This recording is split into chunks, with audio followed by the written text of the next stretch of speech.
All right, hello, welcome back. This is Discrete Math Lecture 2, Propositional Logic Part 2.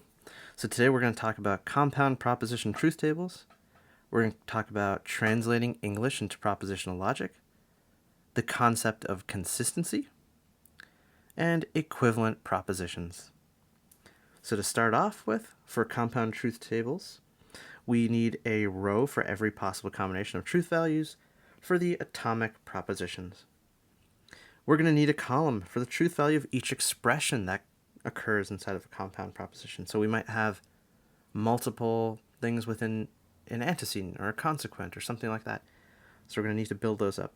And then finally, we're going to need the column for the compound proposition itself all the way at the end. Okay, so real quick, just to review, the atomic propositions are going to be your letters. We cannot involve or include any sort of connective, even a negation, inside an atomic because there's still a smaller proposition within it. Okay, so we have to be really careful how we distinguish between connectives and propositions. And there's one more idea that we want to talk about, and that's the precedence of logical operators. So when we're putting them together like this, usually we're going to use parentheses to define some sort of order. But in the absence of that, there's still a logical order in which we consider them. Okay, so the highest precedence is the negation. And this is considered sort of the innermost operation, the first one that you're going to apply to your proposition. Then you've got the conjunction and the disjunction. Then we've got conditional and the biconditional at the end. So these are kind of like the most overarching or outermost operations. All right. Now let's look at some examples. So the first one says, construct a truth table for if P or negation Q, then P and Q. Okay. So first of all, let's see how this looks. We're going to start with our basic atomics, P and Q, and then we're going to try to build up to this entire statement.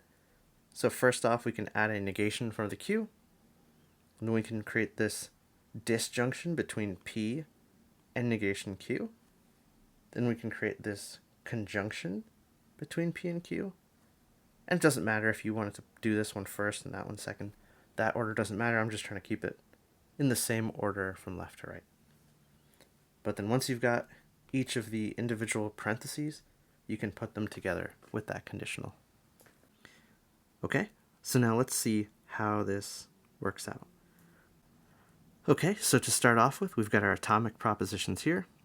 2 trues and 2 falses for P, and then true, false for Q. We've got negation Q, which is going to switch every single one of these values to its opposite.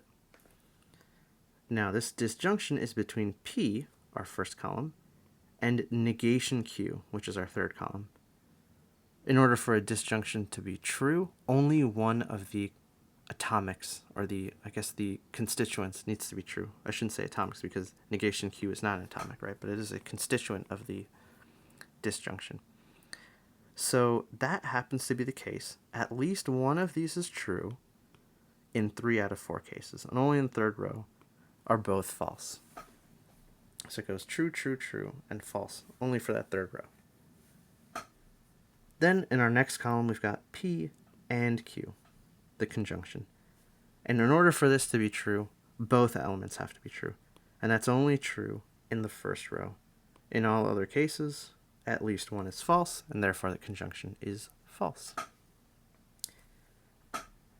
Then we come over here. So we've got a conditional statement. This first one is our antecedent. The second one here is our consequent. Now, we don't care about all of this, complicated stuff here in the expression. We just care, is the antecedent true? And the consequent true? Is the antecedent false? And and what's the truth value of the consequent? So on and so forth. So we're just looking at this piece by piece. So we know that true and true is true in a conditional. Antecedent true, consequent false is the only case, or the only way we can actually get a false conditional. And then false and false That's one of our vacuous truths, right? So false antecedent doesn't, regardless of a true or false consequence, still comes out to a true statement. And then you've got that true antecedent, false consequent is the false for conditional. Okay, so this is how we construct a truth table for this compound expression. So now let's take a look. Let's see what example B says. This is saying construct a truth table for P or Q and negation R. Okay, so P or Q is the first component of this conjunction. Negation R is the second component of that conjunction. Okay, so first off, our number of rows is going to be equal to 2 to the n power, where n is equal to the number of atomics. We've got 3 atomics in this case, so we're going to need 8 rows. Okay, so let's go ahead and break the statement down first. We've got our 3 atomics. Then we've got this expression inside the parentheses, the P or Q. Then we've got our negation R. And finally, we're going to take these 2 columns and we're going to combine them with a conjunction. Okay.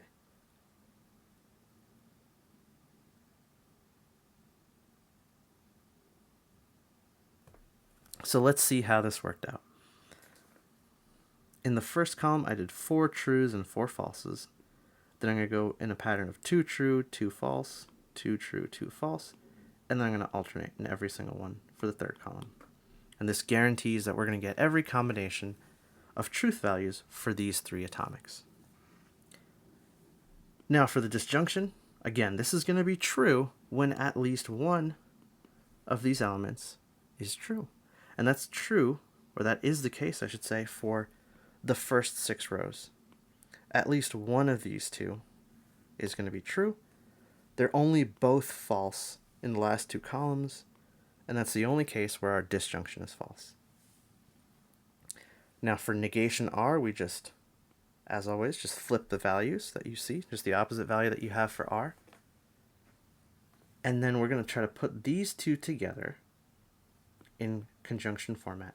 And now the conjunction is the least forgiving one, right? It's only going to be true when both elements are true. And that's only going to happen 3 times here. Okay, so these are the only 3 cases where both of these constituents are true. In every other case, it's going to be false. Now I want to make a note, and this is really important. The statement that we have here, so in parentheses P or Q and negation R, is a different statement than P or, in parentheses, Q and negation R. Okay? So these are different statements, and they may not have the same truth values across the board. So we're going to come back to this idea at the end of the video when we're talking about logical equivalence or equivalent propositions. All right, so next we're going to talk about translating English statements into propositional logic. So with these cases, what we're going to have to do is identify what the atomic propositions are, and secondly, determine which connectives we're going to need between them. That's all there is. So let's suppose, for example C, I have the statement, if I go to Paris or Rome, then I will not have time to visit London. Okay, so let's first identify the atomics. I've got I go to Paris to start off with. And then here I've got Rome, right, because there is a disjunction between these. So this is going to be a different atomic. But the entire sentence is going to be I go to Rome, right? It's kind of implied here. And the last one is going to be I will visit London. We're going to keep the not out of there because not is negation. Okay. So P, I go to Paris. R, I go to Rome. L, I visit London. Next, we're going to talk about the connectives. So clearly we had a disjunction, we had a negation, and we have a conditional. So I've written these here in the order of precedence. So the negation, not, comes first. The disjunction, or, is going to come second. And lastly, the if-then is going to come as the outermost or the main operator for this sentence.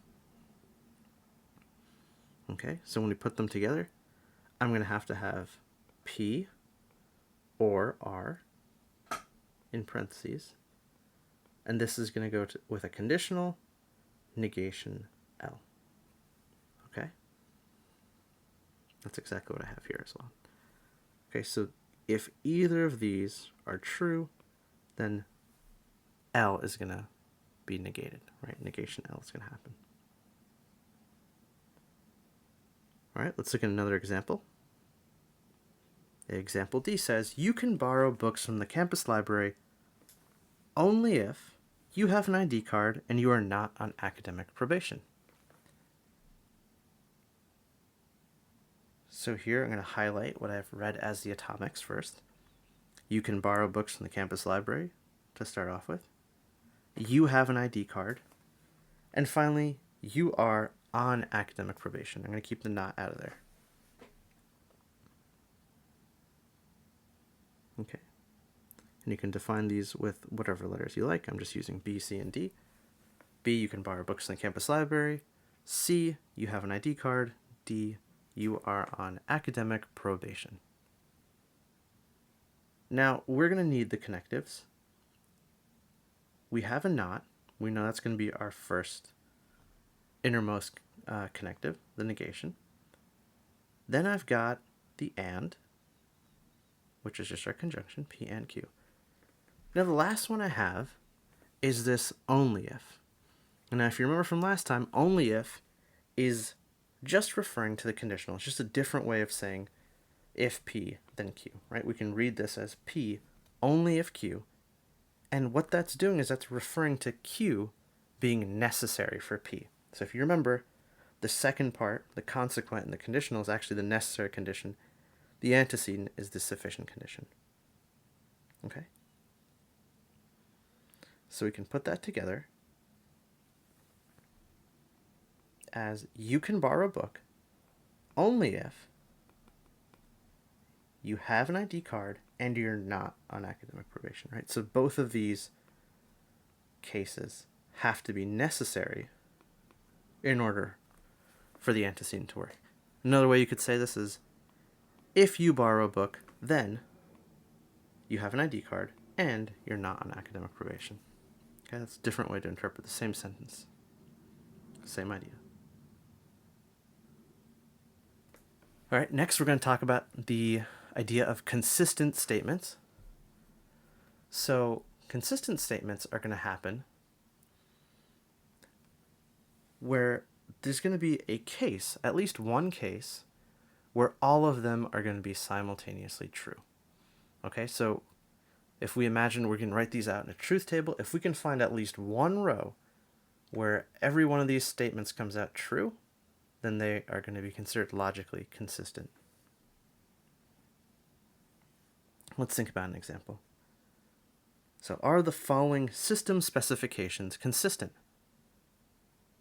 Number 1 says the diagnostic message is stored in the buffer or it is retransmitted.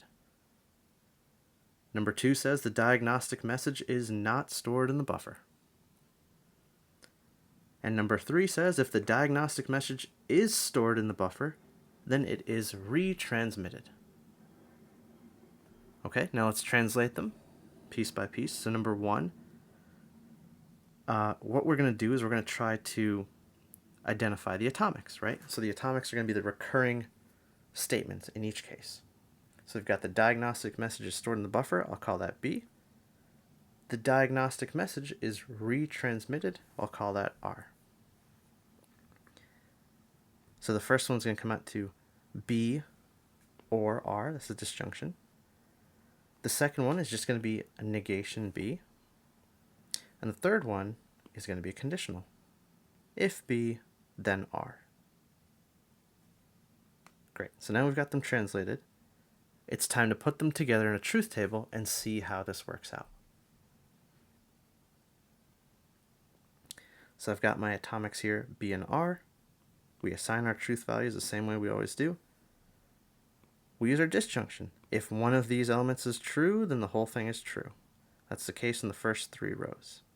Only in the last one is it false. Negation B is just going to be the opposite of whatever B was. The first two are false. The second two are true. And finally, the conditional. This is going to be only false when the antecedent is true, but the consequent is false. In all other cases, it's true. And what we see here is that in row 3, all 3 of these statements are true. So the combination of B being false and R being true is the case where all of these work out. So indeed, this system, or this set of statements, is consistent. And the last thing we're going to talk about is equivalent propositions. So 2 propositions are equivalent if they have the same truth value in every case. Okay? Let's look at an example. So let's use a truth table to show that a conditional is logically equivalent to its contrapositive. So if you remember from the last lecture, we said the original conditional statement is going to have the same truth value as its contrapositive. If one is true, the other one's going to be true. If one is false, the other one is going to be false. So let's see how that works out, or how that was observed from this truth table. Okay, we're just going to have our P and Q. For the contrapositive, we're going to need negation Q and negation P. So let's go ahead and define all of these. The first 2 rows, as always, do your same procedure. We negate the first column, the first 2 columns, I meant to say. The first negation over here, flip the values of P. For negation Q, flip the values of Q. And these we're going to put together in a second in our contrapositive. If P then Q is just following our basic conditional truth table, the first row is true, the last 2 are the vacuous truths, and the second one is going to be false. Now, same deal for the contrapositive. This is still a conditional statement, but now your antecedent is here, negation Q, and your consequent is here, is negation P. Okay, so if false, then false, that leads to a true conditional, vacuous truth. If the antecedent is true and the consequent is false, then that leads to the only case where a conditional is false. Then we've got a false antecedent, true consequent, another vacuous truth, and then both are true. That leads to a true. So what we observe here is that in every single one of these cases, for P and Q, we have the same truth value. So these are indeed logically equivalent statements. All right, so let's look at example F now. Example says, use a truth table to show that a biconditional is equivalent to the conjunction of a conditional and its converse. So the biconditional statement, P if and only if Q, we said that this is basically the same thing as having if P then Q and if Q then P. If we had both directions of that relationship, we could come up with a biconditional. So let's show that that's actually the case. Okay, so we're going to have our P, we're going to have our Q. We're going to define if P then Q, if Q then P. We're going to put those together with a conjunction and then have the biconditional here at the end. For the biconditional, we're just going to apply the same values that we had from our basic table. Okay. So what we see is, right off the bat, we've got our same P and Q values as always. Conditional, true in the first case, false in the second, true in the last 2. And then if Q then P for the converse, it's going to be the opposite way. So now the Q is the antecedent, the P is the consequent. When both are true, it's true. When the antecedent is false, regardless of the value of the consequent, it's going to be true. And then only when the antecedent is true but the consequent is false is the conditional false. Okay, now we have to put these 2 columns together with the conjunction. And this conjunction is only going to be true when both elements are true, as it is in the first case. In the second and third rows, we have at least one false, so this is false. And in the fourth row, we have both are true. The conjunction is true. And this matches row for row with the biconditional statement's truth value. Okay, so these are as well equivalent statements. And now for our last example, example G, let's determine if the following propositions are equivalent.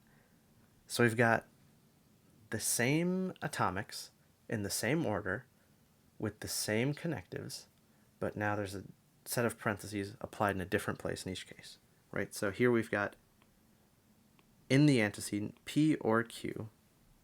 So if P or Q, then negation R. Here you've got a disjunction as your overarching operator, P or, in parentheses, if Q, then negation R. All right, let's see how this works out. We got our 2 to the n. We've got, again, 3 atomics, so we're going to need 8 rows. We go ahead, we construct this.